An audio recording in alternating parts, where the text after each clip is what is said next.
दोस्तों नमस्कार, आप देख रहे हैं India live stream. Jitu Patwari, मुझे लगता है कि जीतू पटवारी के नाम से मध्य प्रदेश का बच्चा बच्चा वाकिफ होगा।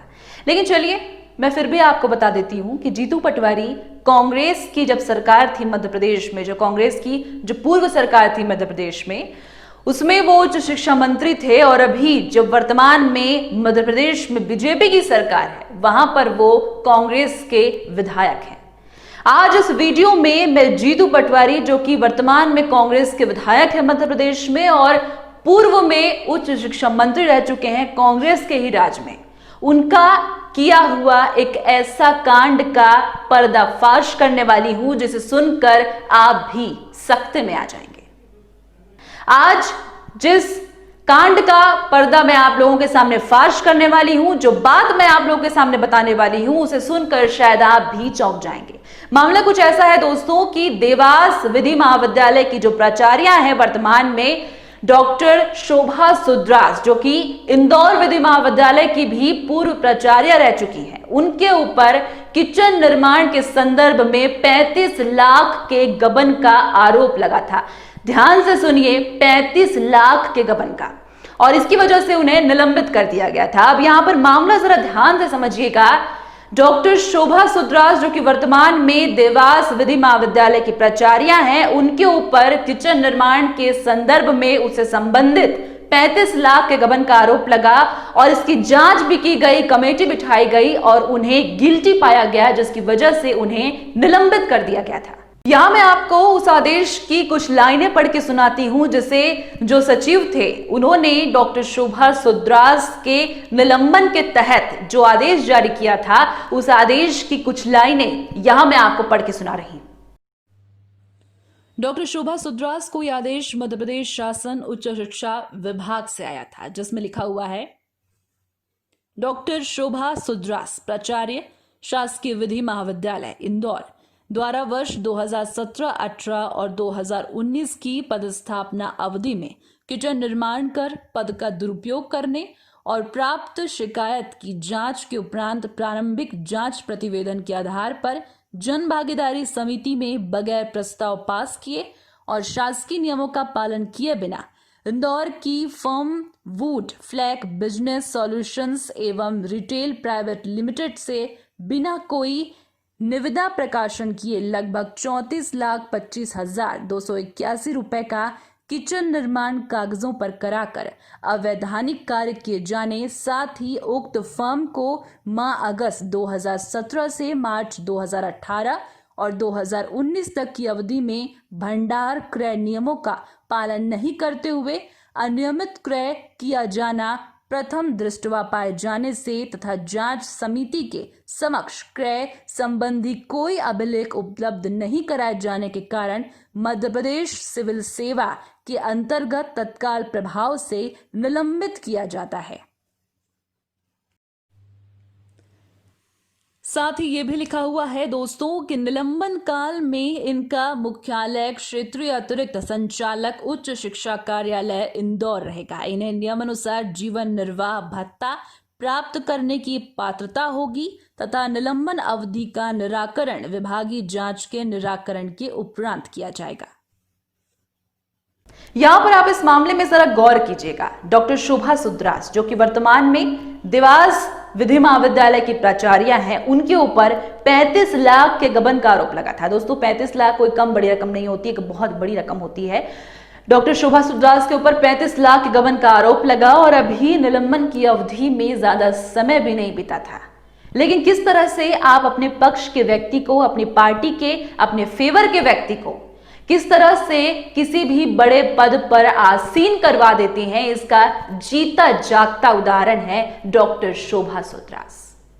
दोस्तों कहा जाता है कि जो राजनीति के जो मंत्री होते हैं, जिन्हें जनता चुनकर उस जगह पर बिठाती है, क्योंकि वो जनता के प्रतिनिधि होते हैं, लेकिन यहां पर जीतू पटवारी ने उच्च शिक्षा मंत्री रहते हुए अपने पद का दुरुपयोग करते हुए डॉक्टर शोभा सुद्रास को देवास विधि महाविद्यालय की प्राचार्य के रूप में आसीन करवा दिया। दोस्तों 20 मार्च 2020 को मध्य प्रदेश में कांग्रेस की सरकार गिरी, यानी कि कमलनाथ ने अपना इस्तीफा 20 मार्च को सौंपा था। अब आप ये सुनकर चौंक जाएंगे, जो मैं आपको बता रही हूं, आपको शायद विश्वास भी ना हो। आपको मैं उस आदेश की कॉपी भी दिखा रही हूं स्क्रीन पर, जरा देखिए आप कि 20 मार्च को कांग्रेस की सरकार गिरती है मध्य प्रदेश में, और 19 मार्च को उच्च शिक्षा मंत्री जो रहते हैं जीतू पटवारी, उनके द्वारा एक आदेश जारी किया जाता है जिसमें उस महिला यानी कि डॉक्टर शोभा सुद्रास को देवास विधि महाविद्यालय की प्राचार्य के पद पर बिठा दिया जाता है।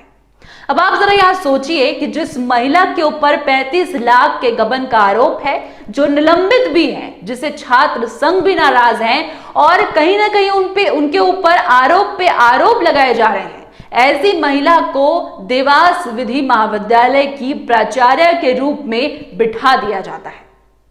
दोस्तों इस मामले में जब हमारे संवाददाता ने देवास विधि महाविद्यालय की प्राचार्य डॉक्टर शोभा सुद्रास से बातचीत की, तो उनका कहना था कि इस मामले में जो उनके ऊपर आरोप लगा है, इसमें कोई जांच प्रक्रिया की आवश्यकता नहीं है, इसमें कोई जांच प्रक्रिया नहीं होती, इसका कोई नियम भी नहीं है। और उन्होंने हमारे संवाददाता से यह भी कहा कि आपको नियमों का ज्ञान नहीं है। साथ ही उनका यह भी कहना था कि जब किसी व्यक्ति के ऊपर कोई आरोप लगता है, किसी गबन का आरोप लगता है, तो उसमें कोई जांच प्रक्रिया नहीं होती, और साथ ही जब उसे निलंबित भी कर दिया जाता है, निलंबन की प्रक्रिया भी चलती रहती है, तो भी उसे बिना किसी जांच के, बिना किसी रिजल्ट के कि वो गिल्टी है भी या नहीं, उसे बहाल कर दिया जाता है और उसे किसी और पद पर भी आसीन किया जा सकता है। चलिए सुनते हैं वो ऑडियो जिसमें हमारे संवाददाता ने देवास विधि महाविद्यालय की प्राचार्य डॉक्टर शोभा सुद्रास से बातचीत की है। कौन सी team? India live stream TV channel से। अच्छा हाँ। हाँ, ये एक छात्र संघ ने एक क्या नाम है आपका, आरोप भेजा है आप पर। उसके 2 कॉपी आदेश की भेजी है। उसी कंफर्मेशन के लिए मैंने आपको फोन लगाया है, जानकारी के लिए। अच्छा कि तो मेरे से तो कोई कभी किसी छात्र संघ वाले से बात नहीं हुई? नहीं, हमारे पास बाकायदा लिखित पे रिपोर्ट आई है। अच्छा। और वो चाहते हैं कि जो मीडिया है उसको कवर करे, पूरे मामले को मुहिम चलाकर कवर करे। इसमें तो मामला क्या है ये तो बता। तत्कालीन शिक्षा मंत्री जो है आपके जीतू पटवारी जी, उनका भी इंटीमेशन है, उनको भी इंटीमेट किया है, ऐसे लिखा है। उन्होंने पद का दुरुपयोग करते हुए आपको बहाल करके और विधि महाविद्यालय का प्राचार्य बना दिया है। और पहले आप शायद निलंबित थी इंदौर विधि महाविद्यालय रहते हुए। तो उस अवधि में 20 मार्च को इनकी सरकार गई है और 19 मार्च को इन्होंने आपको वहाँ बना दिया, प्राचार्य बना दिया। ये जो आरोप है उस पर आप कुछ बताएंगी? आरोप कुछ नहीं, ये तो पहली बात तो आरोप ही नहीं है। अच्छा, है ना। और मेरी जो बहाली की कार्रवाई जो है वो तो 1 फरवरी से चल रही थी। अच्छा। तो वो मैडम ये 19 मार्च को कैसे पूरी हो गई? 20 मार्च को सरकार गई, मतलब जीतू पटवारी को। 19 मार्च को नहीं भाई, उसके पहले ही पूरी हो चुकी थी। आदेश तो 19 मार्च का है ना। आदेश तो क्या हो गया? क्यों आदेश को अपन वैल्यू नहीं देंगे? आदेश तो देखो कभी भी अपलोड करते हैं। आदेश में तुमने देखा आदेश नहीं, आदेश जिस दिन हस्ताक्षर हुए, आदेश जारी हुआ, उस डेट को मानेंगे या पहले जब प्रोसेस रहेगी तब मानेंगे? प्रोसेस को मानेंगे। प्रोसेस को मानना पड़ेगी ना। प्रोसेस को मानेंगे, मतलब जो आदेश, जिस दिन आदेश जारी हुआ, जिस दिन आदेश आपको मिला, रिटर्न हस्ताक्षर होकर डेट लिखी हुई, उसको नहीं मानेंगे हम? नहीं, उसको मानो, लेकिन प्रोसेस भी तो मानोगे ना। एक दिन में तो नहीं हुआ ना ये सब कुछ। नहीं ठीक है मैडम, मैं प्रोसेस मानता हूँ, लेकिन 20 तारीख को उनकी सरकार गई, 19 मार्च को एक दिन पहले जब उनको अपील हो गया, तो क्या हो गया? तो उन्होंने बाकायदा आपको बहाल करके और आपको प्राचार्य बना दिया। हाँ, तो मैं तो हुई प्राचार्य। नहीं, आप प्राचार्य हैं, ठीक है, लेकिन आप निलंबन की अवधि में थी, आप निलंबित थी। तो क्या हुआ? और ये प्रक्रिया मैडम, ये प्रक्रिया फरवरी से चल रही थी। हाँ, ये प्रक्रिया सरकार गिरने के एक दिन पहले पूरी होती है। सरकार गिरने के एक दिन पहले पूरी होती है। उसमें अपराध क्या है? चलिए ठीक है मैडम। बुरा क्या है ये बताओ ना तुम। नहीं, बुरा क्या है वो तो अब जनता तय करेगी। वो तो अब जनता क्यों तय करेगी? जनता कौन होती है तय करने वाली? जनता तय नहीं करेगी। क्यों तय करेगी? जनता नहीं तय करेगी। शासन के आदेश शासन तय करेगा कि जनता तय करेगी? जनता की बातें देखो। अपने पद का मैडम मेरी बात सुनिए। शासन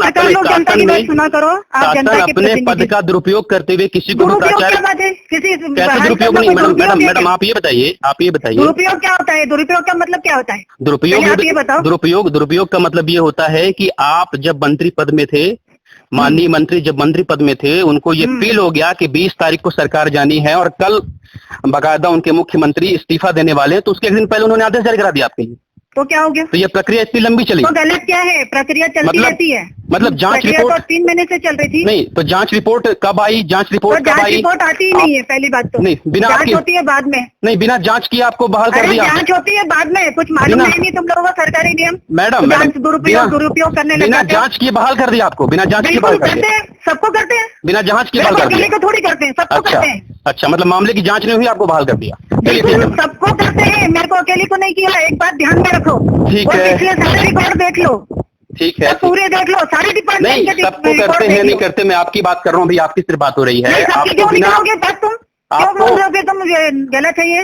मैडम जब सबकी बात है, नियम मेरी बात सुनिए, आप सभ्यता नियम देखो, पहले नियम देखो। नियम ये कहता है कि जिस पर आरोप लगा है उसकी जांच नहीं होगी और बिना जांच की उसको बहाल कर दिया जाएगा। बिल्कुल बहाल कर दिया जाएगा। सबको करते हैं, जांच बाद में चलती रहती है। अच्छा, मतलब बहाल कर दो, जांच बाद में चलती रहेगी। चलती रहती है, नॉर्मली रूटीन में चलती रहती है, सबके साथ होता है, मेरे अकेले के साथ नहीं हुआ है। चलिए ठीक है मैडम, बस आपसे ही जानकारी चाहिए थी। धन्यवाद, ठीक है, समय दिया उसको। Thank you.